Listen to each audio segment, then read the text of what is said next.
Say that I never told ya. You gotta tune into my girl, Moja. She got the tea, got the juice, got the soda. She got the interviews. Hi guys, it's your girl Moja. You know how I do it. Positive vibes, positive energy. And today we have a special guest in our studio. Yes, all my guests are special. So we have a special guest in studio with us today. His name is Bevon Emmanuel G. With his guest name. I think we should call it by your sobriquet so they will actually know who it is I'm talking about. I agree totally. So let me bring my guest to all you. This is none other. Close your eyes. Picture it here now. We have Ginjyah Bread. Welcome. Thank you very much. Thank you very much. And thanks for having me. And thank you very much to all of you also taking me in today. Thank you for your time. Big up God, man. Thanks for tuning in. Blessed love, God, man. Blessed love every time, you know. All right. So we're starting this thing one time. Right?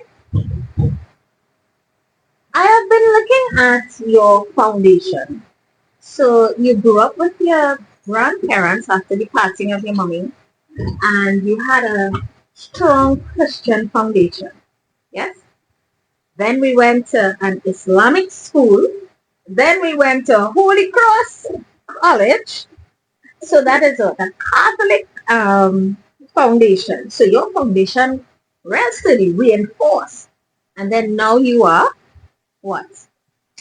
Well, I consider myself to be a free human being, you know, but people would say I'm a Rasta man, so, you know, that says something about who I am too, yes. Of course it does. Now, I like to tell people being a Rasta on the whole it takes testicular fortitude, right? Real kahunas to be a Rasta. That's just number one off the bat. That's a fact. Because we are the usual suspects, right?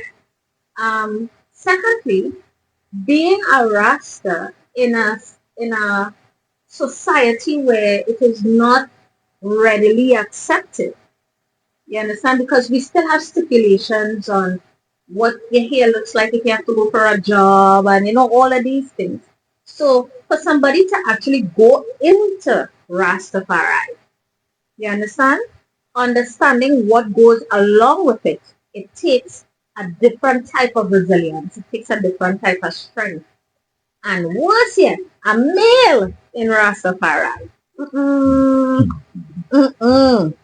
So your foundation is completely sturdy. When I put my grandfather, you know, he always used to be like, boy, when his son to school, you know, listen to the pastor, listen to the preacher, you know, a program going on, he used to come and take in this program sometimes, you know. And before I go to sleep every night, he would say, pray and go in your bed, you know. He wouldn't just say, Devon, go in your bed. No. Devon, go and pray and go in your bed. So that was the first introduction I had to, you know, spirituality, I would call it. And well, after that, being entered into Islamic school, I had no other choice but to learn about Islam. Right. So it was another insight into spirituality. And I'm not a Muslim, but I used to be in every Juma and every Friday, you know.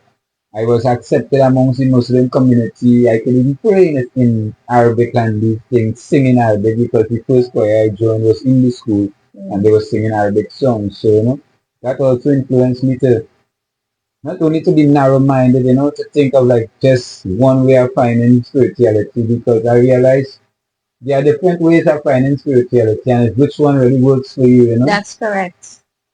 And that's when eventually I found Rastafari, because it's like growing up I always used to look at Rastas as something legendary, you know, something ancient, something mystical. And like I always say about Ginjyah Bread, when you grow up you have to be the one it was at that time. When you grow up you have to become a Rasta man, you know. And thank God I live to see that today, you know, so that is one of my dreams come true and I live in reality. So you know I love it here. Well, that's impressive. All right. So from an early age, you were influenced and encouraged by local veterans, right? Impulse, I know him personally, and I know Impulse, you know. And now you're working with the likes of Don Cruikshank, another legend, another veteran, I should say, in local culture. You know, how has that been for you being in the you know arms of these people? Because I know they're nurturing you and giving you guidance when necessary and that kind of thing. How has that been for you? Well, to be honest, as an upcoming artist, you're very fortunate when you have foundation members around, people who have experience, who could guide you and show you certain things. Well, to be honest with you, I really didn't have much of that coming up. I really learned most of the things the hard way, on my own. But Impulse was one of the main encouragers in the early days before I even think about becoming a serious artist. He was one of them who said, Ginjyah, start writing your lyrics, start putting them down in pen and paper, and you end up with a better song. And I realized he was right, so I continued doing it. And well, from then to now, meeting other artists, well, I've known Don from a way back time, and it's the first time we really started to combine the music was recently, and I realized by doing that, it opening greater doors for both of us, so Yeah. it's a pleasure to be able to work with the elders. Every guest that I've had on this couch for season 2 so far has been saying the same thing, and here you are saying the same thing to me. We need more collaborations. We need to be working together. We need more love. We need more unity. And here you are telling me about you doing collaborations with the likes of Don Cruikshank. You understand? That I will applaud. Because while others are speaking it, you are actually doing it. Right? So, tell us what inspires you to write your songs. Wow. Very good question. You see, in the beginning, it was just a matter you're hearing songs, you're singing other people's songs, and you realize, then I realized, then I think people write a song. And then when I realized, well, yes, well, they're writing a song, and people enjoying it, from there I just keep getting inspiration to just keep writing more songs. But now as I'm trying to incorporate the spirituality into the songs, I just more take it on a spiritual inspiration right now to make sure I put some sort of substance in the music because I find it kind of lacking right now. So I, as an artist, that is my contribution towards the whole industry, bringing some substance. And the thing is, everybody is supposed to be making their contribution. You understand? Um, you can say what the problem is from now till thy kingdom come. But unless you do something to assist with charting a new course, we will always be in the same situation talking about the same old generic problems, and nothing is being done about it because nobody wants to be the leader. Nobody wants to start doing what they think they can do. Now, nobody can tell you to go out there and change the world by yourself. But if you could do what you alone could do, it started there, right? Yeah, we are on the same wavelength because personally, when I was doing this thing in the beginning and really trying to bring back this positivity and this positive energy towards the music, it was like a real uphill battle because to me it was me alone. But when I started doing it and making moves, mixing the song, going and performing here and there, I meet other artists, other producers, other people interested in the same thing. So forming that union with these people and then now it gave me strength to realize no, you alone did that. So sometimes you feel you can't change the world. But the little that you do will guide you towards the others who do the same thing too and give you the strength to, That's push correct. forward and really make the change you're looking to make. That's right. So far I've touched the dancehall and I've touched the reggae so far. I've even done a kind of hip hop crossover with some rappers kind of thing. So I kind of dabbling in everything more or less. Right. And like a good writer, you're not in a box. And that's really good to know. You're not in a box where I could only do hip hop or I could only do reggae. Whatever opportunities present itself, you'd be able to grab it and, work with it. You know what I really would wish for right now? What's that? Artists who make songs with me, who need help writing songs, Serious people, who willing to invest in themselves too because, it's an investment they gotta make. But yeah, because right now I have certain ideas and certain things that going on with me that some of them is too much for me alone. Mm-hmm. Yeah, I wouldn't be able to put out all this music, I think. So I think if people reach out to me, it have things I could help them with. Because I was asking one of the artists that the other day, and even King Stony was talking about it, right? Now you might be able to sing, but you can't write. But you may have somebody who could write and they can't sing, and this is where collaboration comes in. Are you willing, or would you be one of those who are willing to work with someone, and let's just say this person don't have no money. I know I start bad there, but I just using worst case scenario here. This person has no cash, but they have an amazing voice that would do so much justice to your song. You already have been there, done that, know the links, have an idea how to promote whatever, whatever. Would you be willing to assist this person create a contract where you also benefit from all of their performances or whatever, whatever over the time frame? So you will be making a cut off of whatever they make for the use of the songs and that kind of thing. I mean, I don't know how the contract would go, but would you all be willing to do something like that? Yeah, I personally would be most willing to do something like that. I think, just as you're saying, we can't really stand up in this thing by yourself. The artists, the producers, the promoters, nobody. Everybody needs somebody. So, anyway, you could assist somebody. I mean to say sometimes you might be able to assist them for free. That's But right. anytime you could assist somebody, assist them. But I want to add something to that too. It's something I've noticed too, right? People would come, hey, Ginjyah Bread, help me with this, help me with that. Okay, now I would dedicate my energy, my effort, my time, and then they're not serious. So guys, if they're spending the money now, They have to be serious. it's up to them No, I whether they want to understand. waste the money or not. I understand But what you're saying. you're fine, you would still be compensated for your time, which you know what I mean. Yeah. So that is why I Because suggest the remember, investment. you're trading your knowledge, your expertise, and your time. Your time is your stock in trade. You understand? And if it is that they're not serious, you would have wasted all that time, all that energy, all that effort, all that everything. So yes, I understand what you're saying, and I understand why there must be some sort of financial aspect to it, right? Yeah, it's like an incentive for the person who even going through it. That will make them go, look, I spending no money. You wouldn't want to waste your money. I know you didn't start in reggae. You actually started your career with soca, right? Tell us about that transition and that journey. Well, actually, the first type of music I actually started writing was dancehall. Mm-hmm. The Beanie Man and Bounty Killer days and thing. I was highly influenced, heavily influenced. So I used to do dancehall at first. Mm-hmm.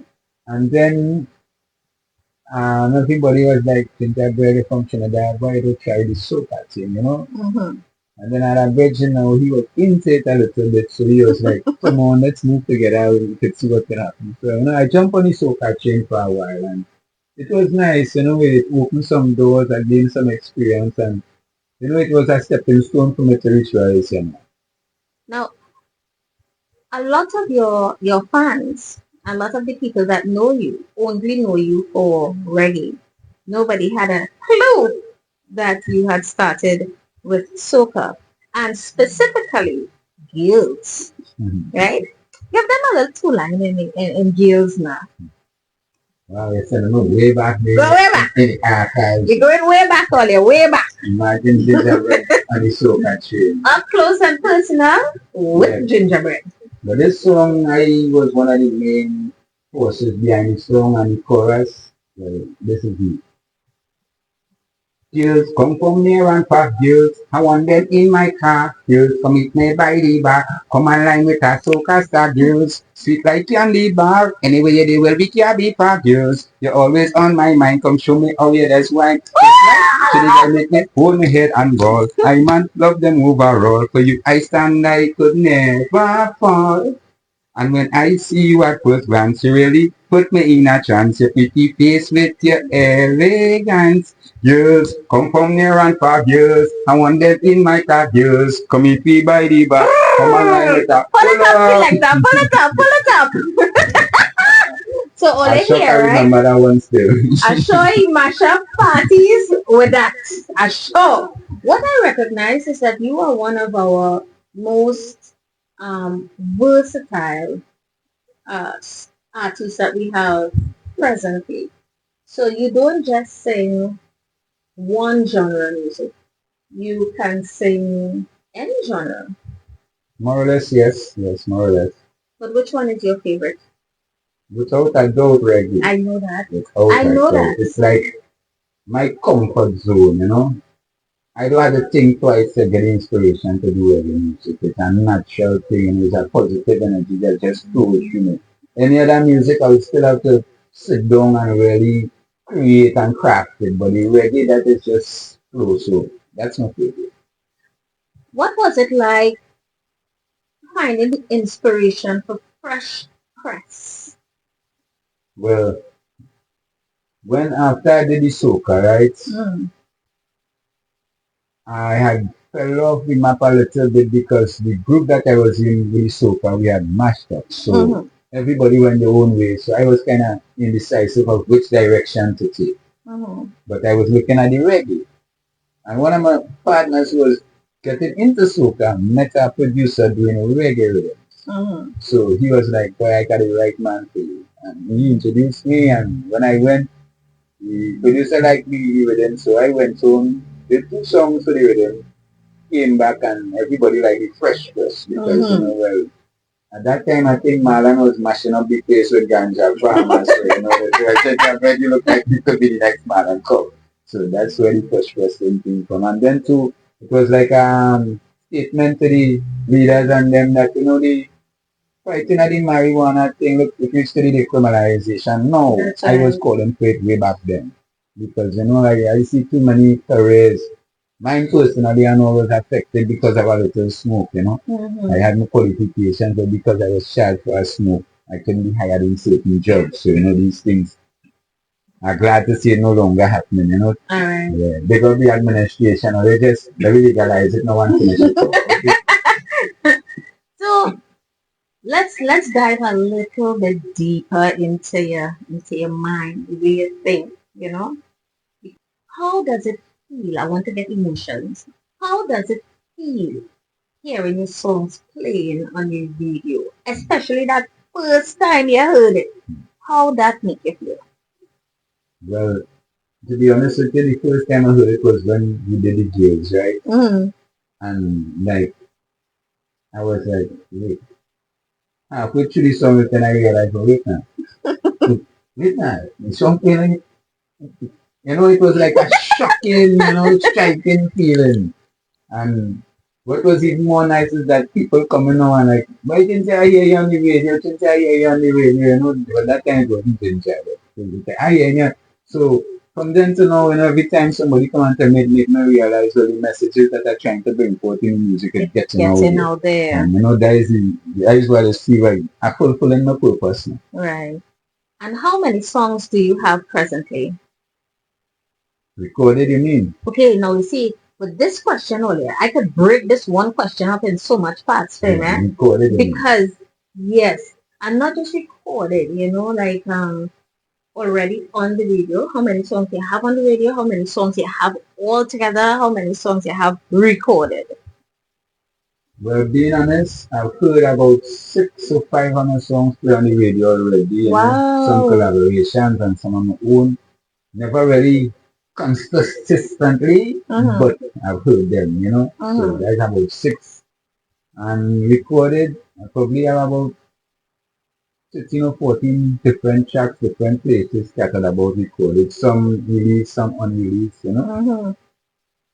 And written, well, I have books of songs. I have songs that, you know. Yeah, so up to now I was writing up to one after today, so you know, it's something with songs always coming to me. So music is your go-to.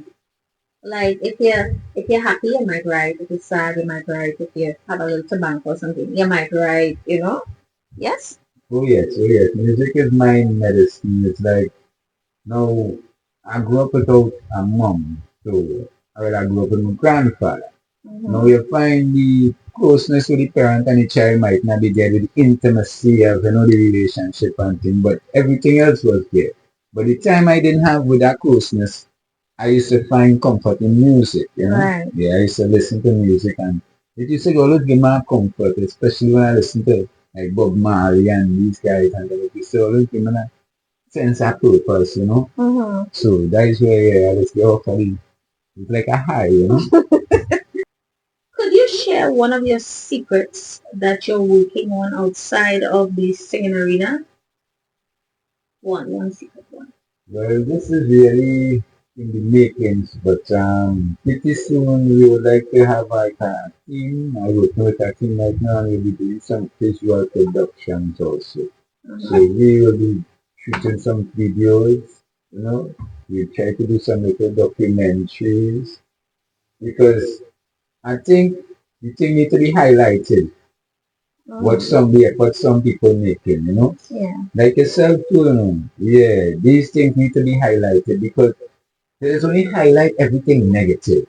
So then we try to put some positive thing into the spotlight for a change, you know? Right. Yeah. So I want to be one of those who help in pushing that direction as you see. Something I've noticed about you. Now, before I allow people to grace us with their presence, I usually do a bit of research on my artists. Um, you try to understand who you're bringing on your set, the type of questions, because I don't ask the same questions of everyone. I want to know about you, so you need to have your own personal questions, right? But then I have to learn about you before I meet you. And I have been macking your Facebook page, right? Every morning, like clockwork, I would get messages from you flowing over my timeline. And over a period of time, you're watching it. And you know what? The one thing that I could say about you with all assurances, always something positive. I am yet to see you posting some rubbish. You understand? I will still, I like to laugh. So I will still post some chippiness on my page, every now and again. But But to see you consistently, something positive, something to motivate you, something to, how do you keep that up? How? most times I think it's really a message from me. And just Oh, so I need to hear it, I think other people need to hear it too. So I share it. You know, if I see a message from somebody or a post on somebody and that hit me, I would say like somebody needs to hear this too. So I would take that from their page and share it. Some for my but you know, I just wait, share the love. everybody on Facebook, this Steve. I share the love. I share the love. Anything positive, I just say, you know. Yeah, I mean, you might miss somebody the jokes I put out too, but I try to keep something uplift. And as I say, I want my contribution to be positive. right. Yeah. So messages you would like to share with the audience? More or less, everybody know we living in a serious time. That's if you don't know that, well then I don't know what to tell you. But everybody know we living in a serious time. That's so true. You see right now, prayer and introspection is the most important thing right now because with all what's going on in this world, the only thing you could control is your emotion and your reaction state. That's correct. So it's like if you could keep yourself in a calm and cool and collected mode, even if somebody was to come around with negativity, you dismiss that negative energy with your positivity. And you know, that is how we are calming the fire. Because right now it's like everybody too much on the edge, everybody vexed for no reason, you know, it's like, I don't know, but everybody vexed. That's so true. And I think it's because they're so concerned on what's going on the outside and not checking on the inside and healing themselves. Because we all have scars, we all have wounds, we all went through different things. But if we didn't take care of that internally, we could just be expressing it. And I think that is what we're seeing every day, you know? That's true. A set of unhealed people trying to heal other people. Precisely. All right, guys. And you heard it here first on Up Close and Personal with Moja. Let's just say thank you to our sponsors, Global FM Reggae Radio, bringing best of reggae music from around the globe to you, and to our other sponsor for this segment, Team Clean Services.tt, where you can get all of your detailing done at a really great price. Bye. Now this one goes out to my girl Moja. She's here to take the whole world over.